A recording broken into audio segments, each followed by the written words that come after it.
Hello everyone, this is Hitesh भैया। कैसे हैं आप लोग और कैसी चल रही है आपकी बोर्ड एग्जाम 2026 की तैयारी।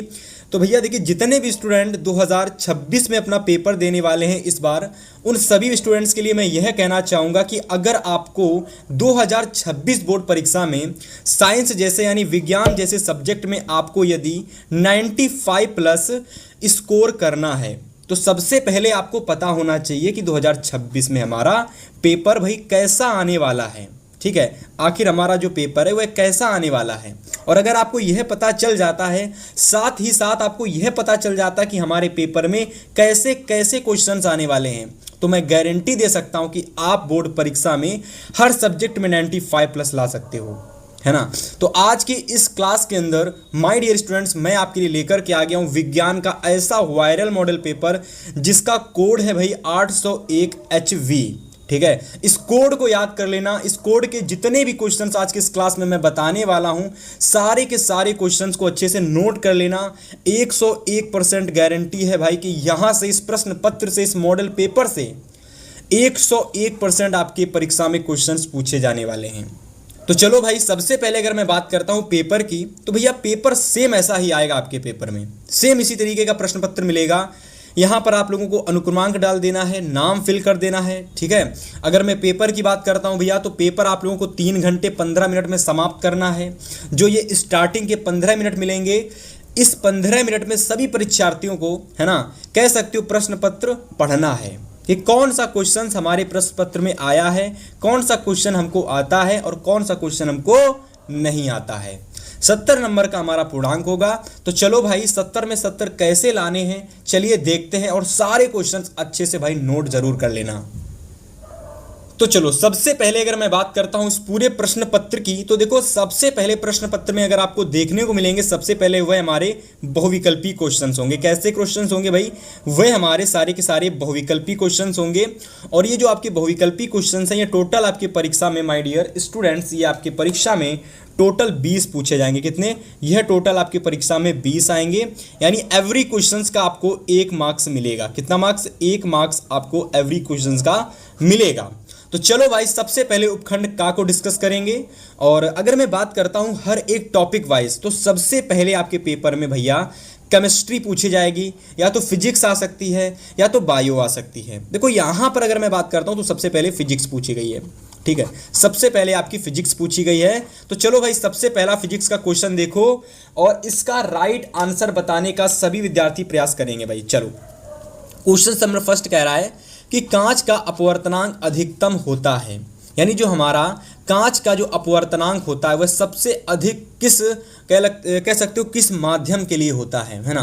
वह किस माध्यम होता है, वह कौन सा रंग होता है। तो अगर प्रश्न में पूछ दिया जाए रंग में, तो रंग में जो हमारा सबसे अधिक अपवर्तनांक होता है वह हमारा होता है बैंगनी रंग के लिए, है ना। तो इस चीज को याद कर लेना भैया कि सबसे अधिक जो अपवर्तनांक होता है वह हमारा बैंगनी रंग के लिए होता है, और जो सबसे कम होता है भैया वह आप लोगों का लाल रंग के लिए होता है। तो एक क्वेश्चन के अंदर मैंने आपके 2 क्वेश्चन समाप्त किए, है ना। जितने भी विद्यार्थी क्लास 10 के हैं, इस बार 2026 में पेपर देने वाले हैं, उन सभी विद्यार्थियों को हमारे चैनल को सब्सक्राइब कर लेना भैया, क्योंकि इस चैनल पर आपको वह तैयारी, उस तरीके की तैयारी देखने को मिलने वाली है जिस तरीके की आप लोग तैयारी सोच भी नहीं पाए होंगे। ठीक है, चलो भाई, अगला क्वेश्चन जरूर तैयार कर लेना। यह क्वेश्चन आपके परीक्षा में 100% पूछा जाने वाला है। क्वेश्चन है कि किसी बिंब का, है ना, अब देखो यहाँ बम लिखा हुआ है ना, मिस्टेक हो गई है, कोई बात नहीं, आपको सही कर लेनी है। बिंब कर लो भाई, यहां पर बिंब। ठीक है, तो बिंब का मतलब होता है वस्तु। बिंब का मतलब क्या होता है? बिंब का मतलब होता है वस्तु। ठीक है, कह रहा है कि किसी वस्तु का वास्तविक तथा समान आकार का प्रतिबिंब प्राप्त करने के लिए बिंब को, ठीक है, बिंब को उत्तल लेंस के सामने कहां रखा जाए। देखो बहुत ज़्यादा इंपॉर्टेंट क्वेश्चन है भैया। अब देखो, इस क्वेश्चन को करने से पहले मैं आपको इसका आंसर बताता हूं। इसका आंसर हो जाएगा फोकस दूरी की दोगुनी दूरी पर। देखो यहां पर अगर मैं बात करता हूं तो कह रहा कि किस लेंस में, कह रहा किस लेंस में, लेंस हमारा कौन सा, तो आप सभी कहेंगे भैया जी उत्तल लेंस हमारा है। कौन सा लेंस है? उत्तल लेंस। और उत्तल लेंस में अगर मैं बात करता हूं वस्तु को कहां रखना पड़ेगा, तो यह हमारा फोकस होता है F1, है ना, यह हमारा डबल फोकस होता है 2, F2, ठीक है। तो मैं क्या कर रहा हूँ, इसको आप F1 कह रहे हो तो इसको आप 2F2 कर लो, 2F1 कर लोगे, ठीक है। तो होता क्या है भैया, ये जो हमारा फोकस दूरी होता है यानी फोकस की दोगुनी जो दूरी होती है, यहाँ पर अगर हम वस्तु को रखते हैं ना, तो हमारा जो प्रतिबिंब होता है उत्तल लेंस के सामने कहाँ पर रखा जाए, तो ऐसी कंडीशन में जब 2F1 पर हम लोग वस्तु को रखेंगे तो उसका प्रतिबिंब हमें वास्तविक मिलेगा, समान आकार का मिलेगा। और ऐसी कंडीशन हमारी कब होगी, जब हमारी वस्तु फोकस दूरी की दोगुनी दूरी पर रखी होगी। ये हमारी वस्तु है, इसका जो प्रतिबिंब आपको प्राप्त होगा वो वास्तविक होगा और समान आकार का होगा। नोट कर लो भैया, बहुत ज्यादा इंपॉर्टेंट क्वेश्चन है। इसके बाद आगे क्वेश्चन नंबर 3 नोट करो, ठीक है भाई। चलो नोट करो भाई, क्वेश्चन को पढ़ो सभी विद्यार्थी। तो प्यारे साथी, क्वेश्चन कह रहा है कि एक प्रकाश किरण एक पारदर्शी माध्यम, ठीक है, कोई एक प्रकाश किरण है जो कि एक पारदर्शी माध्यम से दूसरे पारदर्शी माध्यम में गुजरती है। कह रहा है कि अपवर्तन कोण का मान, ठीक है, अपवर्तन कोण का जो मान है वह आपतन कोण से कम होगा। तो आप लोगों का कह सकते हो कि जब प्रकाश किरण किसी पारदर्शी माध्यम से दूसरे पारदर्शी माध्यम, मतलब अगर मैं बात करता हूँ, जैसे कि मान लो यह आप लोगों का कह सकते हो कि यह आप लोगों का विरल माध्यम है, ठीक है, और यह आप लोगों का सघन माध्यम है, ठीक है। यानी भैया यह आपका विरल माध्यम है और यह आपका सघन माध्यम है, ठीक है, और यहाँ कहीं आप लोगों का अभिलंब है। तो कोई प्रकाश किरण मान लो ऐसे आती है, ठीक है, तो जब वह विरल माध्यम से सघन माध्यम में जाएगी तो देखो हमेशा अपवर्तन कोण, ये आपका अपवर्तन कोण है, अपवर्तन कोण का मान हमेशा याद कर लेना भैया, आपतन कोण है, ये आपका आपतन कोण है ना, और अपवर्तन कोण का मान आप लोगों का यह है, ठीक है, ये अपवर्तन कोण का मान है। और ये हमेशा क्या होता है, जब विरल से सघन में जाता है तो ये झुक जाता है अभिलंब की ओर। होता क्या है कि भैया अपवर्तन कोण का जो मान होता है, ये अपवर्तन कोण आप लोगों का R है, ये आपतन कोण आप लोगों का I है। तो I का जो मान है वह बड़ा होता है, आप कह सकते हो कि अपवर्तन कोण के मान R से, ठीक है। तो इस चीज़ को भैया आपको सभी लोगों को याद कर लेना है। तो आंसर हमारा कौन सा हो जाएगा, विरल माध्यम से सघन माध्यम में। यानी जब विरल माध्यम से प्रकाश किरण सघन माध्यम में गुजरती है तो हमेशा अपवर्तन कोण का मान जो होता है वह कम होता है, किससे, आपतन कोण से, ठीक है। तो आंसर नंबर हमारा बिल्कुल सही हो जाएगा, विरल माध्यम से, है ना, आप लोगों का सघन माध्यम में। तो इस वाले को बिल्कुल सही कर लो, ठीक है। एकदम अच्छे से कॉन्सेप्ट के साथ लॉजिक तरीके से बताया है ताकि हर विद्यार्थी को एकदम समझ में आए, है ना भाई। चलो नोट कर लो।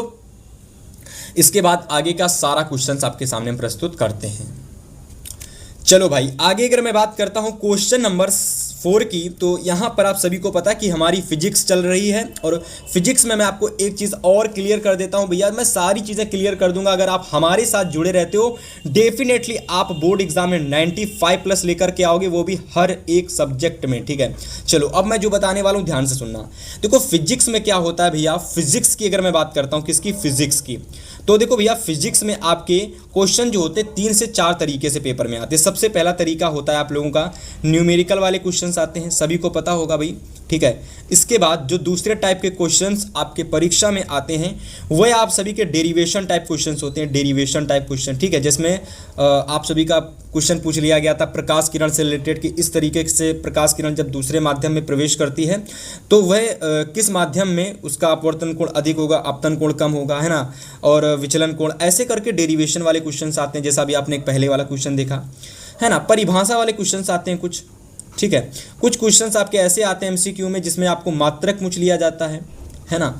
तो ऐसे करके आपको डेरिवेशन, मतलब कि ऐसे करके फिजिक्स के आपको एमसीक्यू देखने को मिलते हैं, ठीक है। चलो भाई चौथा क्वेश्चन देखो, कह रहा है कि एक श्वेत प्रकाश किरण जब किसी कांच के त्रिकोणीय प्रिज्म से गुजरती है, देखो सभी को पता होगा जो हमारा प्रिज्म होता है वो कुछ इस तरीके से होता है, ठीक है।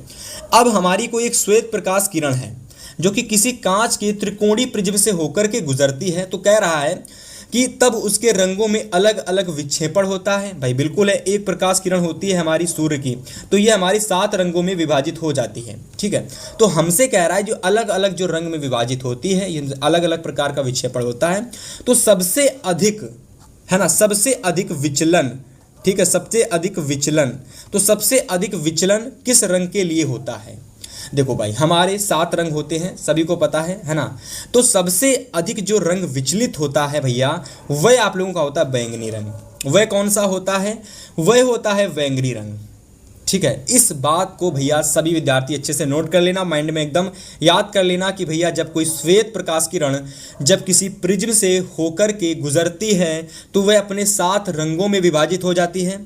अब इन 7 रंगों में जो सबसे कम विचलित होता है वह आपका लाल रंग होता है, लेकिन जो सबसे अधिक विचलित होता है वह आप लोगों का बैंगनी रंग होता है। तो इस बात को भाई सभी विद्यार्थी प्यारे साथी याद कर लेंगे, है ना। यहाँ पर पूछा गया था सबसे अधिक, है ना, सबसे अधिक कौन सा रंग विचलित होता है, यानी सबसे अधिक कौन सा रंग का विचलन होता है, वह रंग हमारा होता है बैंगनी। तो सभी विद्यार्थी नोट कर लेंगे भैया। चलो आगे क्वेश्चन नंबर 5 देखो, और इन सभी प्रश्नों पर भैया वेरी इंपॉर्टेंट डाल लेना, क्योंकि सारे के सारे क्वेश्चंस आपके परीक्षा के लिए VIMP हैं, है ना। फिर मत कहना कि भैया आपने हमारे क्वेश्चंस में वेरी इंपॉर्टेंट नहीं डलाया, क्योंकि मैं आपको वह सारे क्वेश्चंस करा रहा हूं जो क्वेश्चंस आपके प्रीवियस ईयर में काफ़ी बार पूछे जा चुके हैं, है ना। और अगर आप इन क्वेश्चंस को एक बार तैयार कर लेते हो, डेफिनेटली आपको ये सारे क्वेश्चंस एग्जाम में ऐसे के ऐसे देखने को मिलने वाले हैं, हूबहू ऐसे ही, ठीक है। तो प्रश्न नंबर 5 कह रहा है कि स्वस्थ आंख के लिए स्पष्ट दृष्टि की न्यूनतम दूरी होती है ना। अगर मैं स्वस्थ आंखों के लिए बात करता हूं, यानी जिसकी एकदम आंखें स्वस्थ होंगी, कोई भी उसमें कमी नहीं होगी, तो ऐसी आंखों के लिए स्पष्ट दृष्टि की जो न्यूनतम दूरी होती है मेरे प्यारे साथी, वह होती है 25 सेंटीमीटर। कितनी होती है भैया? 25 सेंटीमीटर होती है ना। जितने भी विद्यार्थी क्लास को देख रहे हैं भैया, लाइक कर देना। अगर आपने क्लास सेशन को लाइक नहीं किया, शेयर कर देना, और इस क्लास को भैया इतना लाइक करना कि कम से कम 1000 लाइक तक चला जाए, ठीक है। और अगर आपने 1000 लाइक तक पहुंचा दिया, बहुत जल्द मैं एक महामैराथन साइंस की लेकर के आने वाला हूं, ठीक है। चलो आगे बात करते क्वेश्चन नंबर 6 की। अगर मैं क्वेश्चन नंबर 6 की बात करता हूं तो देखो, यह हमारा एक डेरिवेशन कह लो या फिर डेरिवेशन टाइप का ही क्वेश्चन है। कह रहा है कि एक आर प्रतिरोध है, ठीक है, कोई एक हमारा आर प्रतिरोध है। कह रहा है कि आर तार के प्रतिरोध को 3 बराबर भागों में काट दिया जाता है। मतलब कि आर हमारा कोई एक प्रतिरोध है, ठीक है, इसको हम लोग क्या करते हैं, 3 बराबर भागों में बांट देते हैं। जैसे मान लो ये हमारा कोई एक प्रतिरोध है, अब मैंने क्या किया, इसको 3 बराबर भागों में बांट दिया, ठीक है। मैंने इसको क्या किया भैया, इसको मैंने 3 बराबर भागों में बांट दिया, और हमसे कह रहा है इसके बाद क्या करना है कि ये जो हमारे बटे हुए 3, यानी जो ये हमारे 3 भाग निकल करके आए हैं, फिर इन भागों को समांतर क्रम में जोड़ दिया जाता है। अब इन भागों को क्या करता है भैया, समांतर क्रम में जोड़ दिया जाता है, ठीक है। ये हमारे समांतर क्रम में जुड़ गए। अब इन तीनों ही भागों को समांतर क्रम में जोड़ दिया जाता है। फिर कह रहा कि यदि समांतर क्रम में तुल्य प्रतिरोध R हो तो R/R' का मान कितना होगा। तो इस प्रश्न को नोट कर लेना भैया। इसका जो राइट आंसर है वह आपका 9 होगा। अब ये देखो 9 कैसे आया, मैं आपको वह समझाता हूँ। देखो, हालांकि समझाऊंगा तो थोड़ा सा समय निकल जाएगा, पर मुझे समझाना ज़रूरी है, क्योंकि सभी प्यारे साथी को समझना आना चाहिए भाई, ठीक है। देखो, अगर मैं बात करता हूँ कि यहाँ पर आर की, तो देखो यहाँ पर सबसे पहले आर जो हमारा है ना, इसको हमने क्या किया, 3 बराबर भागों में बांट लिया है।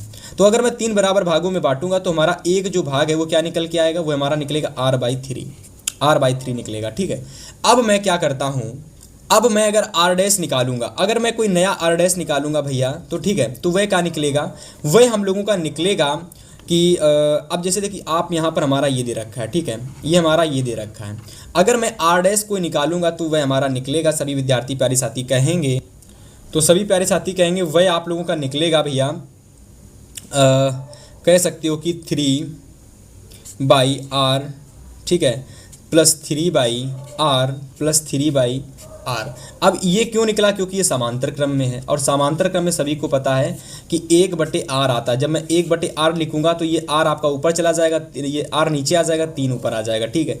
तो यहाँ से R' अगर आप निकालोगे तो निकलेगा 3/R, ठीक है, 3/R, सॉरी 9, ठीक है। अब इस R को मैं क्या करूँगा, यहाँ पर भेज दूंगा, ठीक है। अब देखो 1 मिनट में क्या करता हूँ, इस R को मैं यहाँ भेज दूंगा तो R/R' बराबर ये आपका आ जाएगा 9। तो आंसर हमारा कितना आ गया, 9 आ गया। इस तरीके से इसको करना है भैया, नोट कर लेना, बहुत आसान से है, इसको डायरेक्ट याद कर लेना इस क्वेश्चन को आप लोग, कि यहाँ पर जो हमारा राइट आंसर आएगा वह हमारा 9 आएगा। इसको डायरेक्ट याद कर लेना, ठीक है। चलो आगे यदि मैं प्यारे साथी बात करता हूँ तो आगे आप लोगों का क्वेश्चन नंबर 7 देख रखा है ना। सभी प्यारे साथी क्वेश्चन नंबर 7 देखेंगे और इस क्वेश्चन का राइट आंसर आप हमें बताने का प्रयास करेंगे। 1 नंबर का क्वेश्चन है कि 1 किलोवाट घंटा में जूल, ठीक है, जूल की संख्या होगी। तो सभी को पता होगा कि 1 किलोवाट घंटा में 746 वाट होते हैं। कितना होता है? 746 वाट, है ना। तो चलो आंसर नंबर बिल्कुल सही लगा लो, ऑप्शन नंबर सी को, यानी सी नंबर हमारा बिल्कुल सही ऑप्शन हो जाएगा। 1 नंबर आपको यहाँ से मिल जाएगा, ठीक है। चलो प्यारे साथी ने जितने भी प्यारे साथी क्लास को देख रहे होंगे भैया, फिजिक्स के क्वेश्चंस आपको समझ में आ गए होंगे कि किस किस तरीके के। देखो यहाँ पर एक क्वेश्चन आया जो कि मात्रक कह लो या फिर मात्रक से रिलेटेड या फिर न्यूमेरिकल से रिलेटेड क्वेश्चंस है। एक क्वेश्चन यहाँ पर डेरिवेशन से क्वेश्चंस है। एक क्वेश्चन यहाँ पे आपका कुछ न्यूमेरिकल से वाला क्वेश्चन है। इसके बाद फिर से कुछ डेरिवेशन टाइप क्वेश्चन है। तो ऐसे क्वेश्चन आपके पेपर में आते हैं प्यारे साथी, समझ में आया। चलो भाई अब बात करते हैं भैया आगे के वह सारे क्वेश्चंस की जो कि आपको देखने को मिलने वाले हैं बायोलॉजी के सभी सबसे ज़्यादा महत्वपूर्ण प्रश्न। चलो भाई देखते हैं। तो जितने भी प्यारे साथी क्लास को देख रहे हैं भैया, यहाँ से हमारा खंड खा स्टार्ट हो रहा है और सभी को बता देते हैं भाई खंड खा में हमारी जो स्टार्ट हो रही है ना वह हमारी फिजिक्स है। क्या है? हमारी फिजिक्स, ठीक है। तो सॉरी बायोलॉजी, फिजिक्स तो पहले डिस्कस कर चुके हैं, बायोलॉजी, ठीक है। तो चलो भाई बायोलॉजी के जितने भी महत्वपूर्ण क्वेश्चंस इस मॉडल पेपर के हैं सारे के सारे क्वेश्चंस को एकदम अच्छे से नोट कर लेना और पेपर में इनका एक बार रिवीजन करके चले जाना भैया। 100% क्वेश्चन ये आपके पेपर में फंसने वाले हैं, ठीक है। चलो भाई देखते हैं और सारे क्वेश्चन आपको नोट करवाते हैं। चलो भाई आगे देखो क्वेश्चन नंबर आप लोग 8 को, ठीक है। सभी प्यारे साथी क्वेश्चन नंबर 8 को देखो। क्वेश्चन हमसे कह रहा है कि मनुष्य में वृक्क एक तंत्र का भाग है। जो मनुष्य में वृक्क होता है ना प्यारे साथी, सभी क्लास को देखेंगे भाई। जो मनुष्य में एक वृक्क होता है ये किस तंत्र का भाग होता है और ये किससे संबंधित होता है? देखो ये जो होता है वृक्क, ये हमारे उत्सर्जन से संबंधित होता है। किस तंत्र से संबंधित होता है? तो ये हमारे उत्सर्जन से, यानी जो हमारा उत्सर्जन तंत्र होता है यह उससे संबंधित होता है। तो ऑप्शन नंबर सी बिल्कुल आप सही कर लोगे, ठीक है। चलो बात करते हैं क्वेश्चन नंबर 9 की।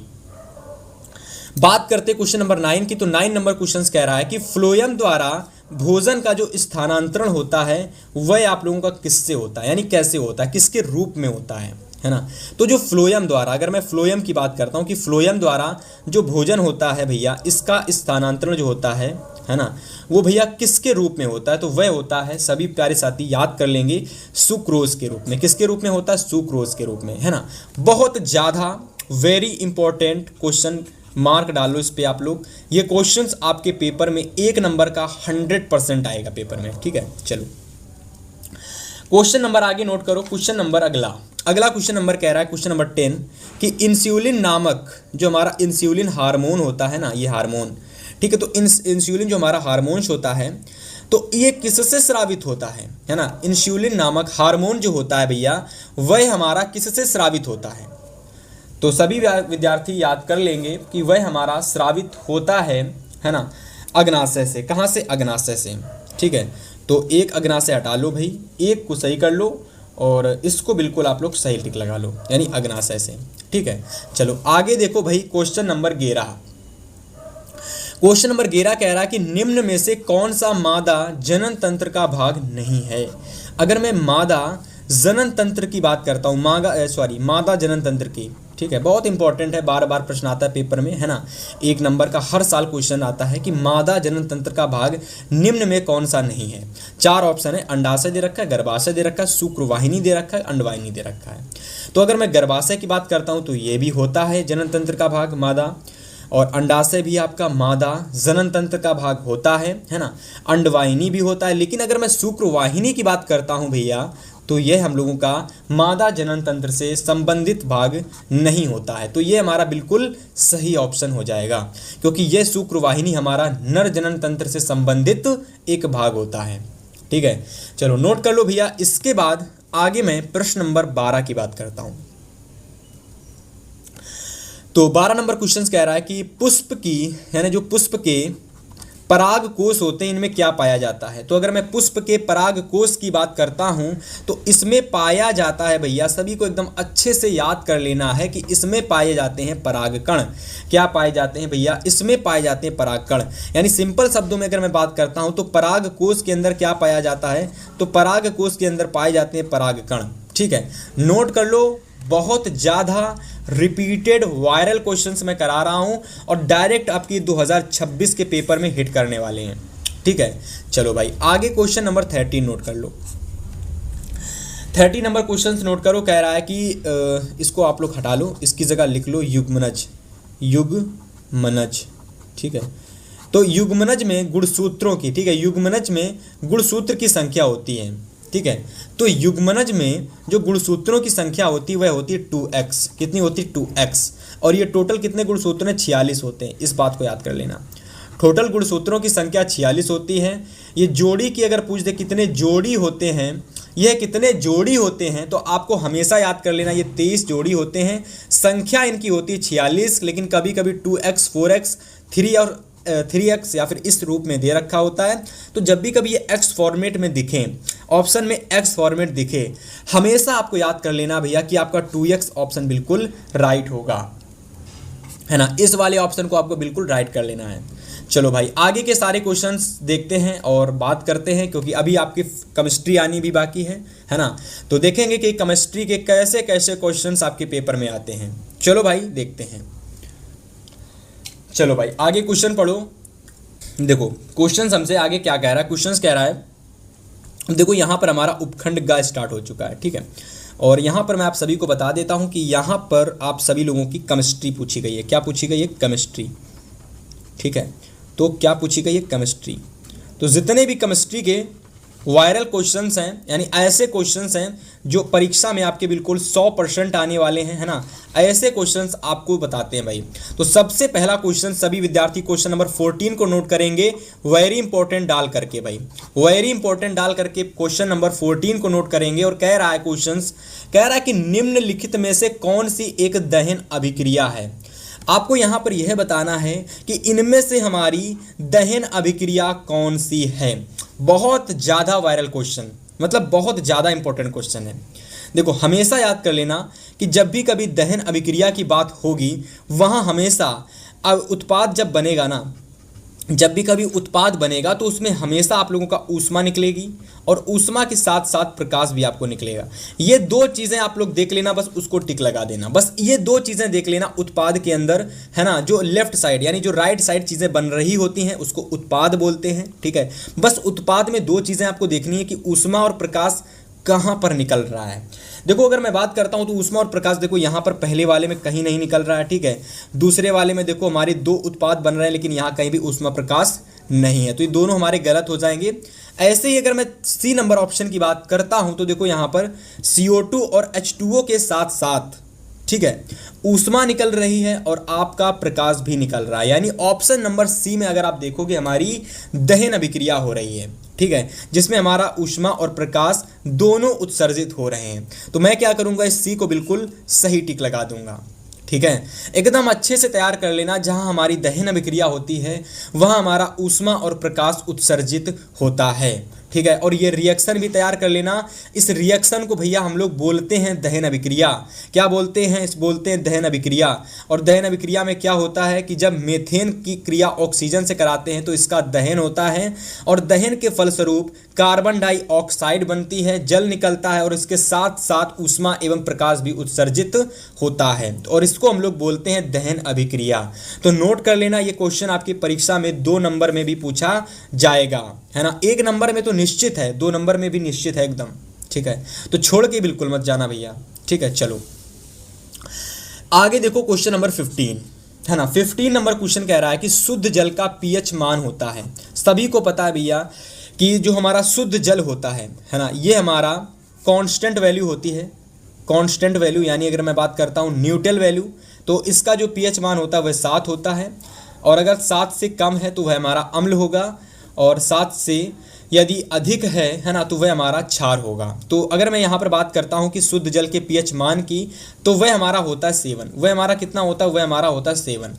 तो सभी विद्यार्थी ऑप्शन नंबर, है ना, सभी के सभी विद्यार्थी ऑप्शन नंबर बी को बिल्कुल सही कर लोगे, यानी 7 नंबर हमारा ऑप्शन नंबर बी हमारा बिल्कुल सही ऑप्शन हो जाएगा। चलो भाई आगे देखो क्वेश्चन नंबर 16। आगे देखो भाई सभी विद्यार्थी क्वेश्चन नंबर 16 देखो, कह रहा है कि H2SO4 के विलयन का पीएच मान होगा। अगर मैं H2SO4 के विलयन की बात करता हूं, ठीक है, H2 SO4, तो ये हमारा एक अम्ल होता है। और मैंने सभी को अभी बताया था कि अगर 7 से हमारा कम है तो ऐसी कंडीशन में वह हमारा अम्ल होगा। और अम्ल जो होते हैं उनका पीएच मान कितना होता है, 7 से कम। तो यहाँ पर भाई जायज़ सी बात है कि H2SO4 हमारा एक अम्ल है, तो इसका पीएच वैल्यू 7 से कम हो जाएगा, है ना। तो ऑप्शन नंबर सी आप बिल्कुल सही कर लोगे। ठीक है, चलो नोट कर लो भाई। इसके बाद अगला क्वेश्चन देखो। अगला क्वेश्चन नंबर 16 हमसे कह रहा है कि धावन सोडा का रासायनिक नाम होता है। तो देखो भाई, ये आंसर सभी को पता होना चाहिए यार, कि धावन सोडा का जो रासायनिक नाम होता है वह आप लोगों का होता है इसके पहले मैं एक चीज़ और बता देता हूँ। देखो, अगर मैं धावन सोडा की बात करता हूँ तो इस चीज़ को आपको याद कर लेना, जो इसका रासायनिक सूत्र होता है वह होता है NaHCO3। अब देखो, यहाँ से इसके दो नाम बनते हैं। सबसे पहला नाम बनता है sodium hydrogen carbonate, sodium hydrogen carbonate. ठीक है, सोडियम हाइड्रोजन कार्बोनेट।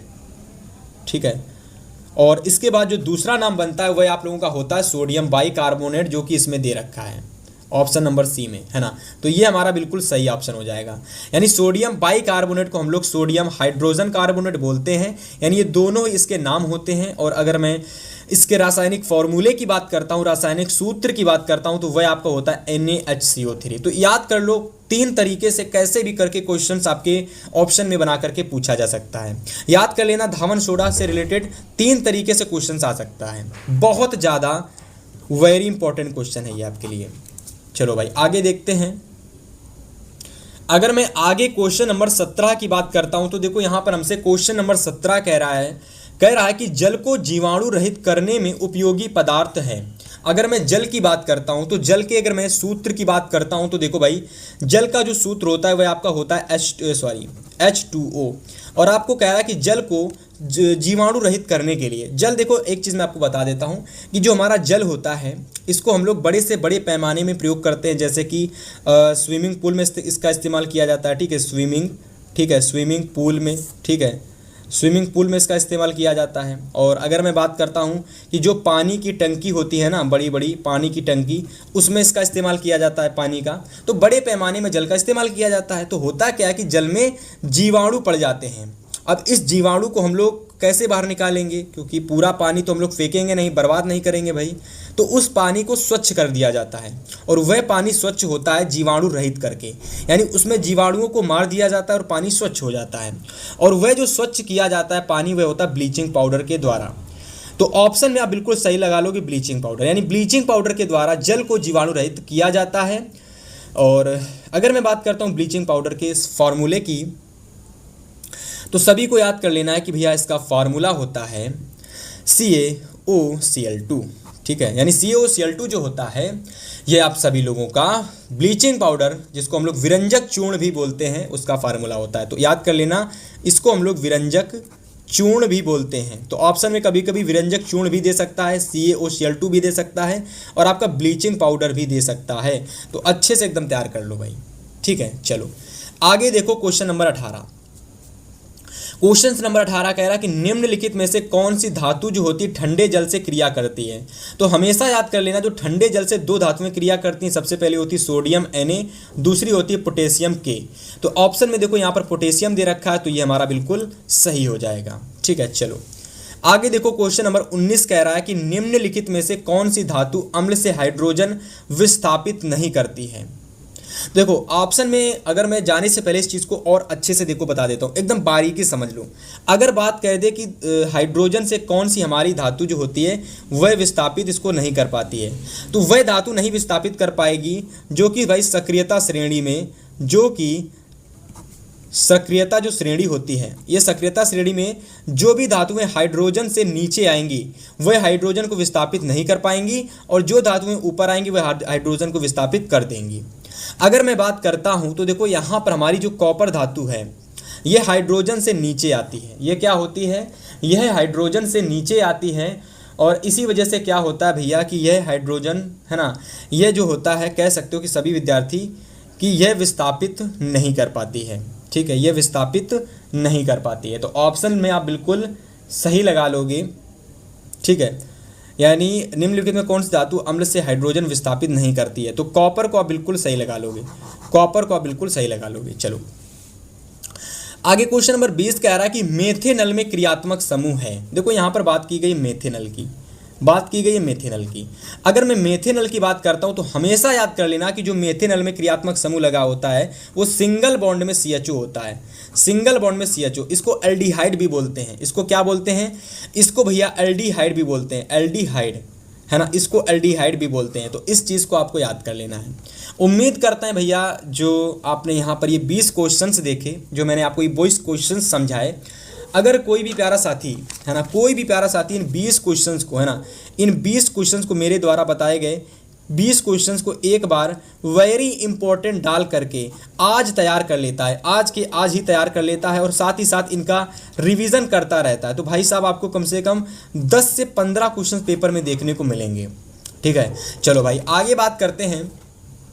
अब देखो भाई, अब मैं जो बताने वाला हूं भैया, इसको बिल्कुल मत छोड़ के जाना, इसको तो 100% समझ लेना, क्योंकि यह जो टॉपिक होता है ना, ये वर्णनात्मक टॉपिक होता है और वर्णनात्मक टॉपिक सभी को पता है भैया कि 50 नंबर का आता है। कितने नंबर का आता है? 50 नंबर का।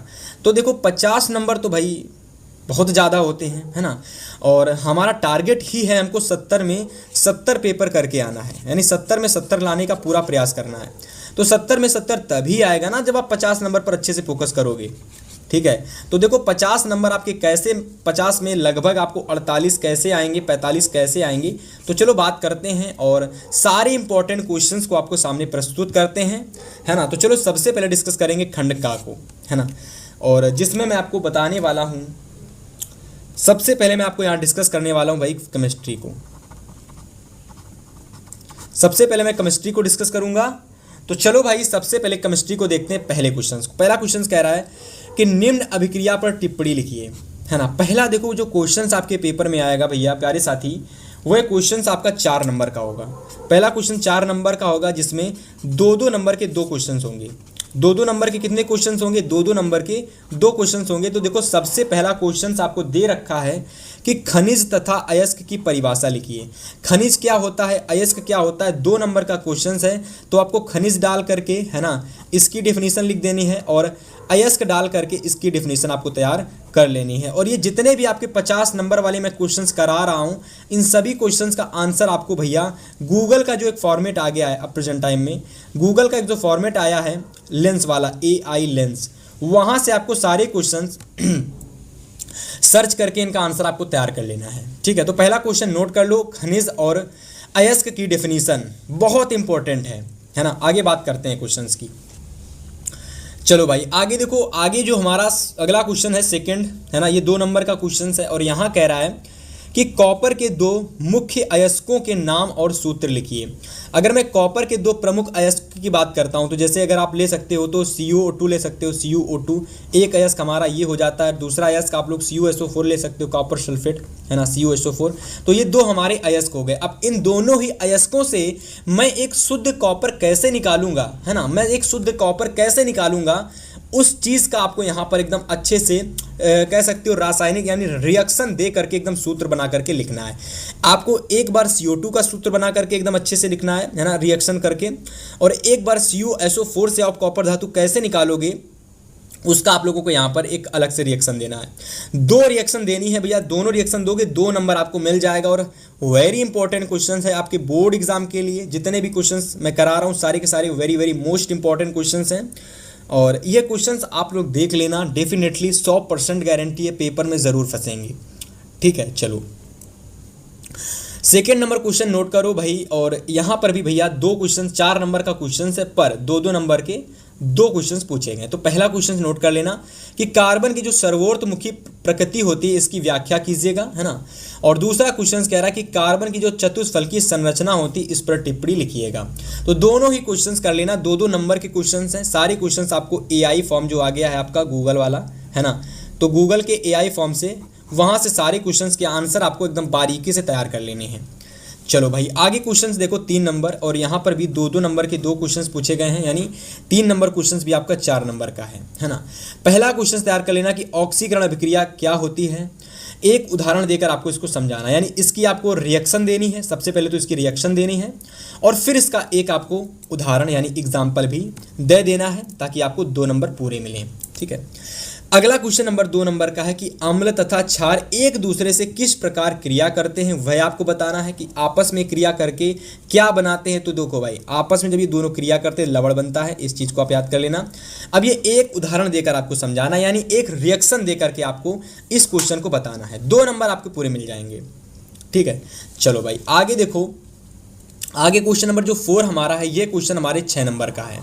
ये क्वेश्चन हमारा 6 नंबर का है और यहाँ पर भैया हमारे 2 क्वेश्चंस आएंगे, अथवा में आएंगे 2 क्वेश्चंस। या तो आप ये पेपर में कर सकते हो या तो आप ये पेपर में कर सकते हो। पर मैं कहूँगा कि मेरे द्वारा बताए कि जितने भी क्वेश्चंस हैं, अगर आपने सारे क्वेश्चंस को नोट किया तो मैं गारंटी ले सकता हूँ कि भैया पेपर में आप 70 में 70 का पूरा पेपर करके आओगे। लेकिन अगर आपने कोई भी क्वेश्चंस नहीं तैयार किया तो फिर मेरी गारंटी नहीं है, क्योंकि मैं सारे क्वेश्चंस इंपॉर्टेंट लेकर के आया हूँ, है ना। ये भी इंपॉर्टेंट है भैया और ये वाला भी और ज़्यादा इंपॉर्टेंट है। देखो समझो, पहला क्वेश्चन कह रहा है कि भर्जन क्या है, कॉपर पायराइट के भर्जन के दौरान होने वाली अभिक्रियाओं का रासायनिक समीकरण लिखो। देखो ये हमारा एक लॉन्ग फॉर्मेट क्वेश्चन है, इसमें क्या करना पड़ेगा, आपको बहुत सारी चीज़ें लिखनी पड़ेंगी, है ना। तो ये हमारा एक लॉन्ग फॉर्मेट क्वेश्चन है पर बहुत इंपॉर्टेंट है।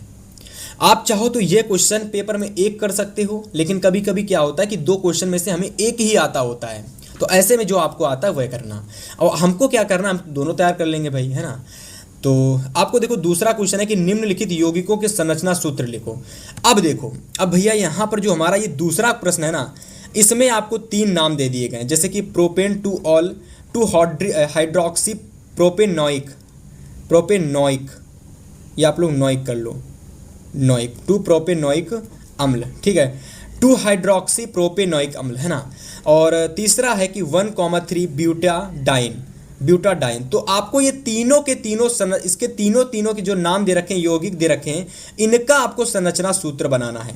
और भैया 2-2 नंबर मिलेगा, 6 नंबर पक्का हो जाएगा। तो क्यों ना मैं इसको करने से बेहतर है कि मैं ये 3 क्वेश्चंस करूं, जल्दी हो जाएगा, मेरा समय भी बच जाएगा और गलती भी नहीं होगी और मुझे पूरे के पूरे 6 में 6 नंबर भी मिल जाएंगे, ठीक है।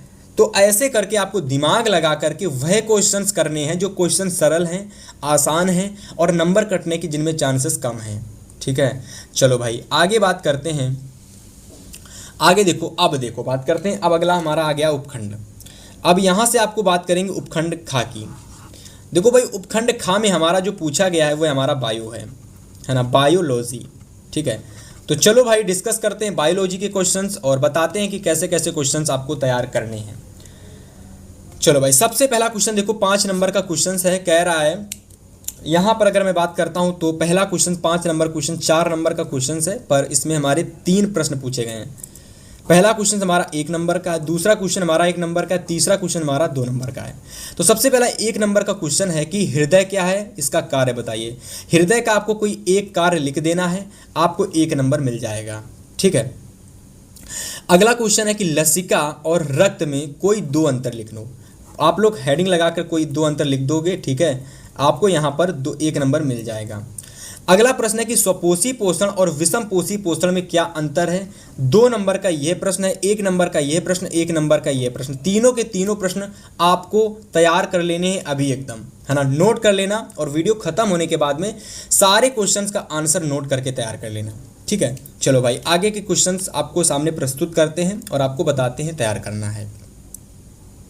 तो अगर मैं यहाँ पर बात करता हूँ आगे के क्वेश्चंस की, तो चलो भाई आगे क्वेश्चन नंबर 6 हमारा, ये भी 4 नंबर का क्वेश्चन है, पर यहाँ पर हमारे 2-2 नंबर के 2 क्वेश्चंस पूछे गए। पहला क्वेश्चन है कि वाष्पोत्सर्जन से आप क्या समझते हैं, इसको प्रभावित करने वाले कारण बताइए। तो इसको तैयार कर लो, बहुत इंपॉर्टेंट टॉपिक है, लॉन्ग वाला, है ना, वाष्पोत्सर्जन। और पूछा गया वाष्पोत्सर्जन में कि इसको जो प्रभावित करने वाले कारक होते हैं उनका आपको वर्णन करना है ना। 2 नंबर का प्रश्न है और बहुत आसान है ना। 2 कारण कोई प्रभावित करने वाले 2 कारण लिख देना, पहला कारण और 2 कारण 3 कारण, है ना। बस कारण लिख देना, इसके अंदर कुछ मत लिखना, है ना। बस जैसे कि आपका वायु का वेग प्रभावित करता है, ठीक है, प्रकाश जो होता है वह वाष्पोत्सर्जन की दर को प्रभावित करता है, ठीक है। ऐसे ही अगर मैं क्वेश्चन नंबर अगले की बात करता हूँ तो यह क्वेश्चन भी हमारे कह सकते हो कि 2 नंबर का क्वेश्चन है। यहाँ कह रहा है कि श्वसन को परिभाषित कीजिए, यानी जो हमारी श्वसन होती है इसकी डेफिनेशन लिख लीजिएगा और यकृत के जो कार्य होते हैं उसका वर्णन करो। तो यकृत के 2 कार्य लिख दोगे और शोषण की परिभाषा लिख दोगे तो 2 नंबर आपको यहाँ पर फिक्स हो जाएगा, है ना। बारीकी से सारे क्वेश्चंस मैं उठा करके लाया हूँ, और अगर आप इनको एक बार एग्जाम से पहले तैयार करके जाते हो, डेफिनेटली आपको 100% पूरे के पूरे नंबर आपको एग्जाम में मिलने वाले हैं। चलो भाई आगे 7 नंबर क्वेश्चन देखो, और यह क्वेश्चन हमारे 6 नंबर का है। सबसे पहला जो हमारा क्वेश्चन है, कह रहा है कि निम्नलिखित को उदाहरण देकर समझाइए। यानी यहां पर आपके 2-2 नंबर के 3 प्रश्न हैं। सबसे पहला क्वेश्चन है कि तंत्रिका जो कोशिका होती है इसका नामांकित चित्र बनाइए और इसके कार्य समझाइए, है ना। आगे जो आपका क्वेश्चन नंबर 2 है, इसमें कह रहा है कि प्रतिवर्ती क्रिया क्या होती है और इसकी सहायता से समझाइए एकदम विधिवत तरीके से प्रतिवर्ती क्रिया को, है ना। तीसरा नंबर क्वेश्चन है कि मानव मस्तिष्क का नामांकित चित्र बनाइए। तो देखो तीनों के तीनों क्वेश्चन वेरी इंपॉर्टेंट हैं, और अगर आप मेरे द्वारा बताए गए सारे क्वेश्चंस को एकदम बारीकी से एकदम हर क्वेश्चंस को नंबर वाइज तैयार कर लेते हो, तो ये सारे क्वेश्चंस आपको डायरेक्ट बोर्ड परीक्षा के पेपर में देखने को मिलने वाले हैं। चलो भाई अगला क्वेश्चन वेरी इंपॉर्टेंट डाल के नोट कर लेना कि लिंग गुणसूत्र किसे कहते हैं, मानव में लिंग निर्धारण की प्रक्रिया को समझाइए। अब सेम वही कंडीशन केमिस्ट्री वाली की, एक क्वेश्चन जो होगा जिसमें आपके 3 प्रश्न पूछे जाएंगे, एक ऐसा प्रश्न होगा जिसमें एक लॉन्ग फॉर्मेट क्वेश्चन होगा और उसमें आपको कह सकते हो कि 1 से 1.5 पेज के अंदर चीज़ें लिखनी पड़ेंगी। जैसे लिंग गुणसूत्र किसे कहते हैं, मानव में जो लिंग निर्धारण की प्रक्रिया होती है इसको समझाना है, इसके अंदर आपको फिगर भी बनाना पड़ेगा, है ना। तो कह सकते हो थोड़ा सा आसान सा प्रश्न है, लेकिन इसमें थोड़ी ज़्यादा चीज़ें करनी पड़ेंगी। वहीं अगर मैं इस प्रश्न की बात करता हूं तो 2-2 नंबर की चीज़ें हैं भाई, आपको लिख देनी है ना, एकदम आसान तरीके से। अलग अलग क्वेश्चन है तो तैयार भी जल्दी हो जाएंगे। तो उम्मीद करता हूँ 7वां क्वेश्चन तैयार कर लिया होगा आपने, है ना। तो यहाँ तक अगर आपने क्लास देखी है तो बायो की आपकी पूरी फिनिश हो गई, है ना। बायो के जो हमारे वर्णात्मक क्वेश्चंस आते हैं उसमें मैंने आपको बताया कि 6-6 नंबर वाले कैसे क्वेश्चंस आते हैं, 4-4 नंबर वाले कैसे क्वेश्चंस आते हैं, है ना। चलो भाई अब बात करते हैं उपखंड गा की। अगर मैं उपखंड गा की बात करता हूं तो यहां पर देखो, यहां पर अगर मैं उपखंड गा की बात करता हूं तो देखो सबसे पहले अगर मैं बात करूं तो आपके जो प्रश्न आपको परीक्षा में देखने को मिलेंगे वो है आपके फिजिक्स के। अब देखो ये हमारा फिजिक्स का सेक्शन है, इस बात को और अच्छे से तैयार कर लेना। ये फिजिक्स का सेक्शन है, तो अगर मैं फिजिक्स के सेक्शन की बात करता हूं तो देखो यहाँ पर न्यूमेरिकल वाले क्वेश्चंस आपको देखने को मिलेंगे, इस बात को याद कर लेना। डेरिवेशन टाइप क्वेश्चंस आपको देखने को मिलेंगे, है ना, डेरिवेशन टाइप क्वेश्चंस देखने को मिलेंगे। और इसके बाद यदि मैं बात करता हूं तो आप सभी विद्यार्थियों को यहाँ पर कुछ डेफिनीशन टाइप यानी परिभाषा टाइप वाले भी क्वेश्चंस देखने को मिलेंगे, और कुछ क्वेश्चंस डेफिनीशन प्लस परिभाषा टाइप से रिलेटेड यानी कंबाइंड क्वेश्चंस होंगे।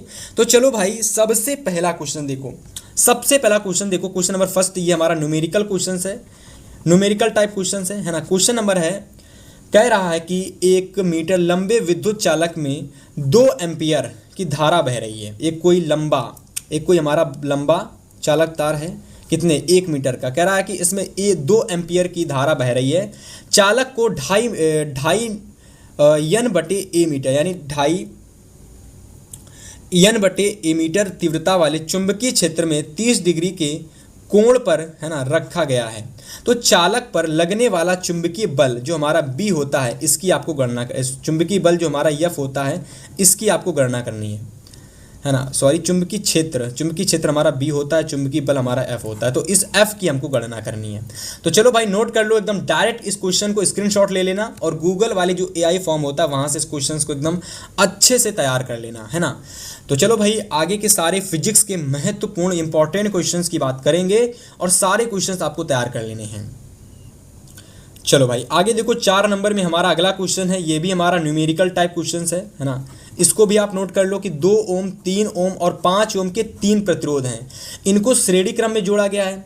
सबसे पहले इनको श्रेणी क्रम में जोड़ा गया है, फिर कह रहा है कि यदि संयोजन के दोनों सिरों पर 30 विभवांतर लगा है तो प्रत्येक प्रतिरोध के सिरों के बीच विभवांतर ज्ञात कीजिए। नोट कर लो भैया, 4 नंबर का सरल क्वेश्चन है और पेपर में ही जरूर आएगा इस तरीके का, एक क्वेश्चन तो फिक्स है, ठीक है। इसके बाद 4 नंबर में अगला क्वेश्चन देखो कि समरूप चुंबकीय क्षेत्र में धारावाही चालक पर जो लगने वाला बल होता है ना, धारावाही चालक पर जो बल होता है किन बातों पर निर्भर करता है ना। कह रहा है कि इसके बाद बल की दिशा किस नियम से ज्ञात की जाती है वह भी बताइए। तो 4 नंबर में ये हमारा देखो परिभाषा यानी डेफिनेशन कह लो, है ना, परिभाषा प्लस डेरिवेशन टाइप क्वेश्चन है, डेरिवेशन टाइप क्वेश्चन है। ठीक है, तो ये परिभाषा भी इसमें है ना, फिर प्लस डेरिवेशन टाइप, दोनों मिक्सर क्वेश्चन है आपका ये। अथवा में हमारा ये न्यूमेरिकल है, इसका आप स्क्रीनशॉट ले लो। और इसके बाद देखो क्वेश्चन नंबर 10 को। अब देखो जो हमारा क्वेश्चन नंबर 10 है, अब देखो यहाँ पर अगर मैं बात करता हूँ तो यहाँ पर हमारा 6 नंबर का क्वेश्चन है, 6 नंबर का क्वेश्चन है। यहाँ पर हमारी 3 चीज़ें नहीं है, केवल अगर पूरा प्रश्न करो तो 6 नंबर मिलेगा आपको। और ये हमारा एक तरीके से आप लोग कह सकते हो कि विद्युत धारा के चुंबकीय प्रभाव से आप क्या समझते हो, डेरिवेशन नहीं, हाँ ये हमारा डेरिवेशन टाइप क्वेश्चन है, डेरिवेशन टाइप क्वेश्चन है। तो विद्युत धारा के चुंबकीय प्रभाव से आप क्या समझते हैं, एक लंबे सीधे धारावाही चालक पर उत्पन्न चुंबकीय क्षेत्र की तीव्रता जो होती है किन किन बातों पर निर्भर करती है, चुंबकीय क्षेत्र की दिशा ज्ञात करने का नियम भी लिखो। अगला क्वेश्चन हमारा एक और डेरिवेशन टाइप क्वेश्चन है ना। तो क्वेश्चन हम लोगों का है यहाँ पर, कह सकते हो कि किसी पर नलिका, इसको एक साथ लिख लेना, ये एक साथ लिखा होता है किसी पर नलिका। तो किसी पर नलिका, इस तरीके से किसी पर नलिका में प्रवाहित विद्युत धारा के कारण उत्पन्न चुंबकीय क्षेत्र को चित्र द्वारा समझाइए, है ना, फिगर द्वारा समझाइए। तो इसका भी स्क्रीनशॉट ले लेना। और जितने भी क्वेश्चंस मैंने फिजिक्स कराए सारा का सारे क्वेश्चंस का स्क्रीनशॉट ले लेना। और आप सभी विद्यार्थियों को ये क्वेश्चंस एक बार कह सकते हो तैयार कर लोगे तो आप सभी के लिए ही कह सकते हो फ़ायदा है, क्योंकि ये वह सारे क्वेश्चंस हैं जो आपको 2026 के पेपर में भाई 100% गारंटी है देखने को मिलने वाले हैं। तो उम्मीद है कि आज की यह क्लास आपको समझ में आई होगी। और अगर आपने ये क्लास पूरी देखी है तो मैं गारंटी दे सकता हूँ कि आपको इस क्लास के देखने के बाद यह तो पता चल ही गया होगा कि कैसे कैसे क्वेश्चन हमारे पेपर में आते हैं। लेकिन अब आपके अंदर जो पढ़ाई करने का एक मोटिवेशन होता है ना, जो एक ऊर्जा होती है ना कि नहीं अब मैं ले आकर के दिखाऊंगा 95+, तो वह आपके अंदर अब आ गई होगी। तो चलो भाई आज की क्लास को समाप्त करेंगे और मिलेंगे आपसे हम नेक्स्ट क्लास में। तब तक के लिए गुड बाय, गुड लक।